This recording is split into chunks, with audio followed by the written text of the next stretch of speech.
aksi pencurian terhadap jenazahnya Nabi Muhammad SAW. Jadi, sempat terjadi beberapa kali yang dilakukan oleh orang-orang yang tidak bertanggung jawab untuk mencuri jenazahnya Nabi Muhammad SAW.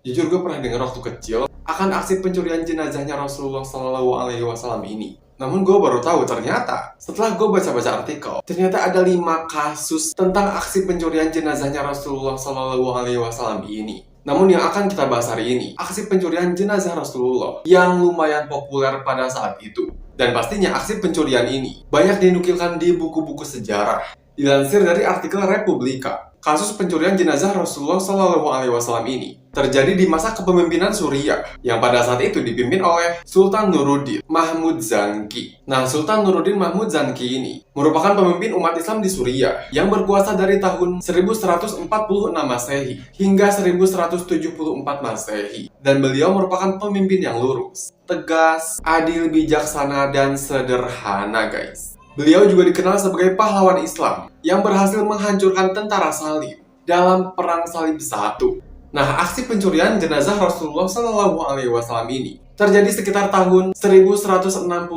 Masehi. Dan menurut beberapa bagian buku sejarah Madinah karya Ali Hafiz, dikisahkan suatu malam Sultan Nuruddin ini, di saat beliau sedang tertidur, beliau mimpi bertemu Nabi Muhammad SAW. Dalam mimpi itu, Nabi Muhammad SAW memanggil-manggil Nuruddin dan menyuruhnya agar segera pergi ke Madinah karena ada 2 orang kulit putih yang hendak menyakiti Rasulullah.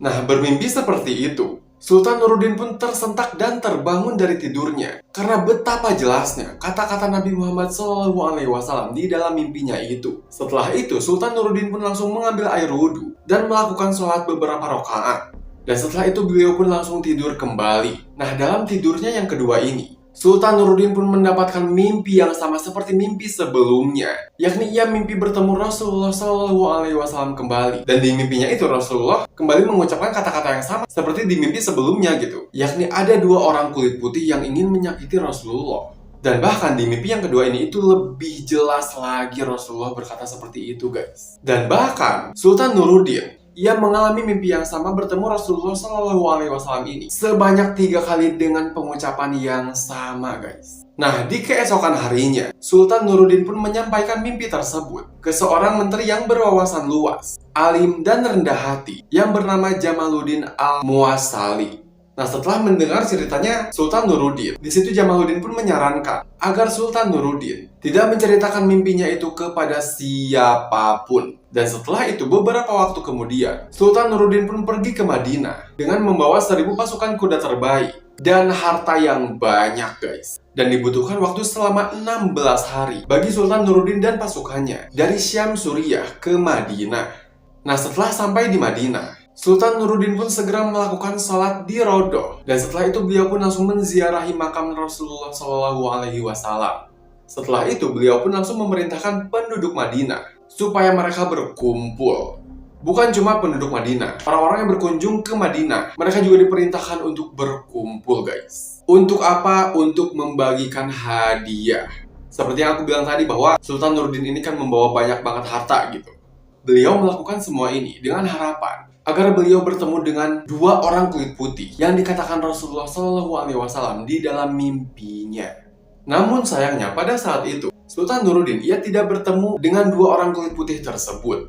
Di situ beliau tidak putus asa, guys, dan berkata kepada penduduk Madinah, apakah masih ada yang belum mendapatkan hadiah? Mereka pun menjawab, tidak ada, Sultan, terkecuali ada kayaknya 2 orang dari Andalusia. Gue juga baru tahu nih, ternyata Andalusia ini tuh merupakan komunitas otonom di Spanyol menurut Mbah Google. Dan kedua orang dari Andalusia ini tuh tidak mengambil hadiah sedikit pun dikarenakan mereka tengah khusyuk beribadah di Raudhah, tepatnya di dekat makam Nabi Muhammad SAW. Dan pada saat ditanyakan oleh Sultan Nuruddin akan ciri-ciri warna kulit kedua orang tersebut, mereka pun menjawab bahwa warna kulit orang Andalusia tersebut berwarna putih kemerah-merahan. Dan setelah itu pastinya, kedua orang asal Andalusia tersebut langsung dihadapkan ke hadapan Sultan Nuruddin. Beliau pun di situ langsung menginterogasi kedua orang tersebut. Nah, pada awalnya, 2 orang ini hanya mengaku sebagai peziarah muslim dari Andalusia. Namun setelah mendengar beberapa jawaban dari kedua orang ini, Sultan Nuruddin sempat menaruh rasa curiga, dikarenakan terlihat dari wajah kedua orang ini. Gurat-gurat ketakutan dan jawabannya pun berbelit-belit gitu. Sehingga kedua orang Andalusia ini dibawa ke balik dinding dan dibuka celananya guys. Untuk apa? Untuk memastikan bahwa mereka tuh benar-benar muslim atau enggak gitu. Ya dengan cara dilihat kemaluannya gitu, apakah mereka tuh udah dihitan atau enggak. Dan setelah dipastikan dengan cara tersebut, ternyata dua orang Andalusia ini mereka belum dihitan sama sekali guys. Ya di situ pastinya Sultan Nuruddin pun makin curiga kepada dua orang Andalusia ini. Ya kok bisa gitu pria muslim dewasa belum dihitan. Setelah itu, Sultan Nuruddin pun langsung menginterogasi kembali mereka secara terus-menerus. Sehingga dua orang kulit putih ini mengakui bahwa mereka merupakan tentara salib, guys. Dan mereka diutus oleh raja mereka untuk mencuri jenazahnya Nabi Muhammad SAW. Nah, ternyata usaha untuk mencuri jenazah Nabi Muhammad SAW ini sudah mereka lakukan sejak lama, guys. Dan mereka melakukan itu dengan cara menggali, kayak bikin terowongan gitu di bawah tanah, tepatnya di sebelah kiblat luar masjid. Dan setelah dua orang kulit putih yang merupakan tentara salib dan terbukti bersalah, mereka berdua pun akhirnya dihukum mati. Bukan cuma itu, setelah dihukum mati, dua orang tentara salib ini, mayatnya itu langsung dibakar guys. Nah, agar kejadian serupa tidak terjadi lagi, Sultan Nuruddin pun memerintahkan untuk menggali tanah di sekitar makam Nabi Muhammad SAW dan menuangkan cairan tembaga supaya cairan tembaga ini membeku dan makam Rasulullah SAW ini terlindungi dari pencurian, terutama jalur bawah tanah. Dan pastinya semua ini merupakan kuasa dan perlindungan langsung dari Allah Subhanahu wa Ta'ala. Subhanallah. Nah, mungkin kalian penasaran nih kenapa tentara salib itu ingin mencuri jenazahnya Nabi Muhammad SAW.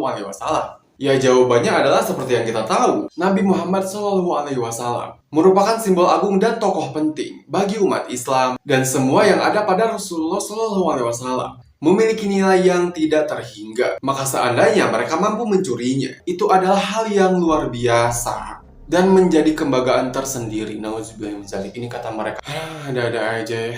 Kok bisa ya mereka tuh kepikiran kayak gini gitu. Nauzubillah min dzalik. So guys, itulah yang bisa aku share hari ini tentang aksi pencurian jenazahnya Rasulullah SAW. Terima kasih yang udah ngeklik video ini. Mohon maaf bila ada kekurangan atau salah-salah kata yang gak aku sebutin di video ini. Untuk kalian yang lebih tahu boleh banget di komen di bawah.